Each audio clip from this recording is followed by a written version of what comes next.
Let me dive right into the thick of it, no beating around the bush. Our 5th anniversary, me and Sarah, found us at this cozy little spot downtown. The kind where they know not to bother you with menus because you've ordered the same 2 dishes since year 1. We're laughing, clinking glasses, the whole 9 yards, talking about that trip to Paris and how we never did find her lost earring. It was perfect, you know? Fast forward a bit, and I'm climbing the ladder at this tech firm I've been grinding at for years.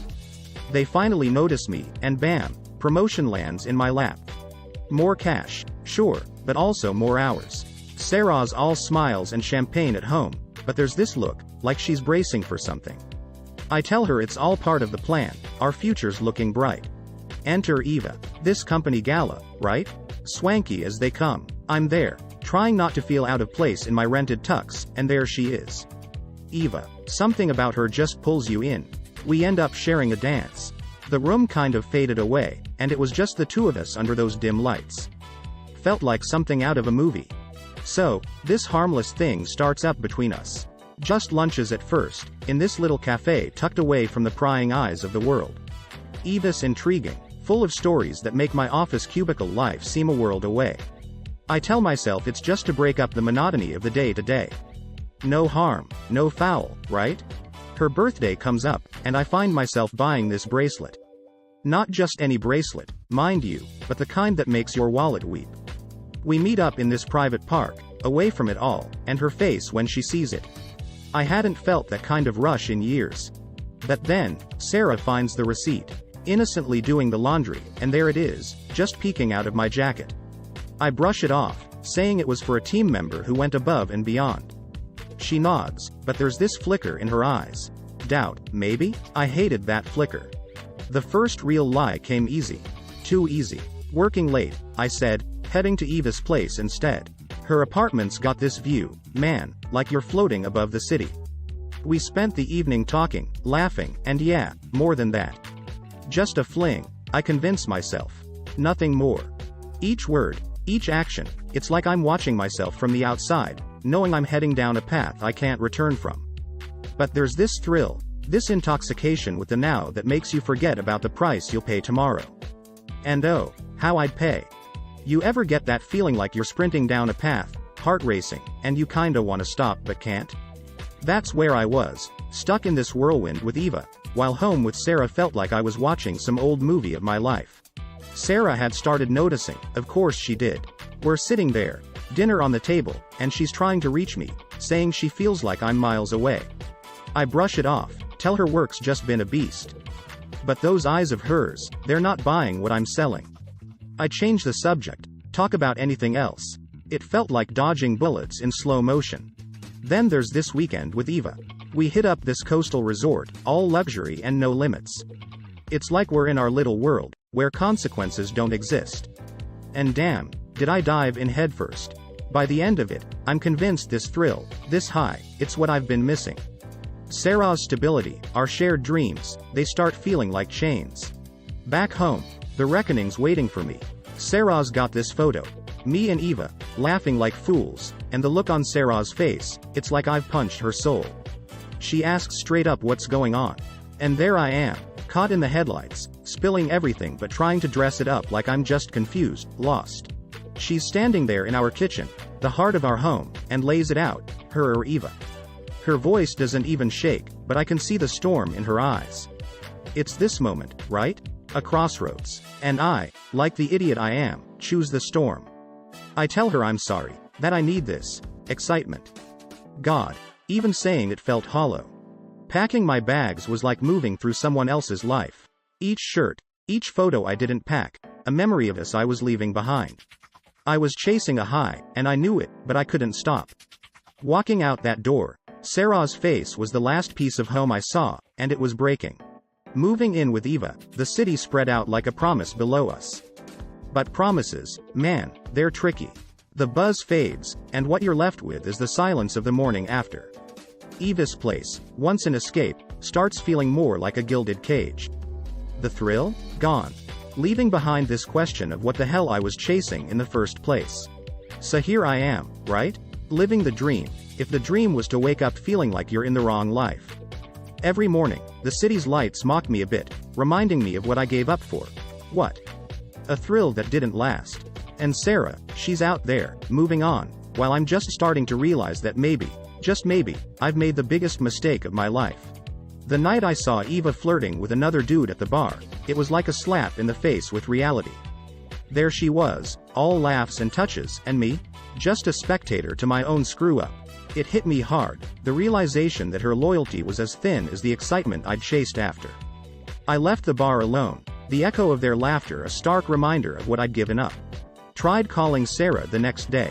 I must have stared at that phone for hours, willing it to ring, to give me a shot at explaining, at begging, really. But silence. That cold, unforgiving silence filled the apartment, every corner reminding me of the life I'd thrown away. Eva dropped the bomb not long after. "I'm not looking for anything serious," she said, as if we were discussing the weather, not our lives. Suddenly, the apartment we shared felt like a museum of my mistakes, each room a testament to my foolishness. In desperation, I went to Sarah's workplace, some fool's hope clutching at me. But she wasn't there. "She's taken some time off," her colleague told me, the disdain in his eyes making it clear I was the last person Sarah needed. I walked out of there feeling lower than I ever had. I found myself wandering to the park where Sarah and I first met. It's funny, the clarity that comes with loss. Sitting there on our bench, it all hit me, the depth of what I'd thrown away. Sarah wasn't just my wife. She was my best friend, my partner in every sense. And I'd traded that for a fleeting thrill. The real kicker came at a mutual friends party. I wasn't even sure why I went. Maybe some masochistic need to confirm my isolation. And confirm it did. I was on the outskirts, overhearing bits and pieces about Sarah, how she's thriving, finding herself again. Each word felt like another brick in the wall I'd built between us. Then, Eva's departure. She was leaving the country, she told me, excitement in her voice for this new chapter. No tears, no hesitation. Just like that, I was alone, staring out at the city lights from the apartment that felt more like a prison than home. So there I was, surrounded by the grandeur of the life I thought I wanted, realizing I was more alone than I'd ever been. The irony wasn't lost on me. I'd chased after a mirage, and now, left in the desert of my own making, I couldn't help but wonder if the oasis I'd left behind was ever within reach again. The night of Eva's farewell party, I hatched this half-baked plan to make her jealous. Found myself a date, dolled up, thinking I'd stir something in Eva. But there she was, all smiles and goodbyes, not even flinching at my petty attempt. Watching her, indifferent, was like swallowing a bitter pill. I realized then, I wasn't even a blip on her radar anymore. Work? It's been a downhill slide. Once, that promotion was my ticket to the big leagues. Now, it's just a reminder of everything that's gone to hell. My boss, usually a chill guy, corners me one day, disappointment written all over his face. "John, this isn't you," he says. And he's right, it isn't. Or maybe, it's the me I've become. I started haunting the places Sarah and I loved. Our favorite park, the little coffee shop where we'd lazy away Sundays. Each visit was a punch to the gut, memories of better times taunting me. It was like walking through a museum of my own happiness, now just relics of a past I'd burnt to the ground. In a moment of desperation, I wrote Sarah a letter. It was everything I couldn't say out loud, every apology, every plea for forgiveness. I left it at her doorstep, the autumn leaves swirling around me, a silent witness to my last-ditch attempt to reach her. But Sarah's silence was deafening. Days turned to weeks, and not a word. I'd check my phone, half hoping, half dreading. Nothing. That silence settled in my bones, a constant reminder of the chasm I'd created between us. Then, one idle scroll through social media, and there she was. Sarah, looking radiant, a smile that reached her eyes. She was moving on, living her life without me. The contrast between her joy and my despair couldn't have been starker. I was happy for her, I truly was. But that happiness for her was a mirror to the void within me. The breaking point came at work. In the middle of a presentation, my mind just froze. Standing there, in front of everyone, the weight of my choices, my losses, just crashed down on me. I stumbled through an apology, mumbled something about needing a moment, and walked out. My colleagues, they didn't say anything. What could they say? I was a man undone by his own doing. Each of these moments, they're like markers on the road I chose, a road that led me away from everything I loved, from the person I once was. Now, standing amidst the wreckage of my choices, I can't help but wonder if there's a way back, or if this is just the beginning of a long, solitary journey through regret. In a last-ditch effort to claw my way out of the hole I dug myself into, I joined a local sports club. Thought maybe sweating it out, getting back into shape might clear my head, give me something close to joy. But every swing, every lap, it all felt like I was just going through the motions. There was no heart in it, just a hollow attempt to fill the void. Work wasn't any kinder. The decline in my performance finally caught up with me, and the boss delivered the news with a regretful look. Demotion. Just like that, the prestige I'd worked so hard for, the status I'd used to justify so much of my crap, gone. My office, once a testament to my success, now stripped back, smaller, a constant reminder of my fall from grace. The mirror became my least favorite part of the day. Looking into it, I hardly recognized the guy staring back. Where I used to see strength, now there was only this gaunt reflection, a physical manifestation of the stress and depression that had become my constant companions. It was like watching the decline of someone I once knew, except that someone was me. Running into Sarah's sister at the supermarket was a gut punch I wasn't ready for. The coldness in her eyes, that mix of pity and contempt, it said it all. There was no need for words. The familial bonds I'd once been a part of, now irreparably damaged. I left with a cart half full, her disdain echoing in my mind, a reminder of the ripple effects of my choices. Coming home to that empty apartment night after night, it's like walking into a tomb of my former life. The silence is deafening, a stark contrast to the laughter and warmth that used to fill the space when Sarah was here. It's in these moments, surrounded by the ghost of what used to be, that the weight of my decisions truly settles in. The day the divorce papers arrived, it was like receiving a physical blow. The cold, formal language on the page, detailing the end of what was once my whole world. Signing them felt like signing off on the death of the man I used to be, the life I once cherished now officially over. I tried reaching out, tried to rekindle some of the old friendships I'd neglected. But it was clear where their loyalties lay. One by one, they chose Sarah, leaving me to face the stark reality of my weekends, my life, alone. Each failed attempt at reconnecting, a reminder of the isolation my actions had wrought.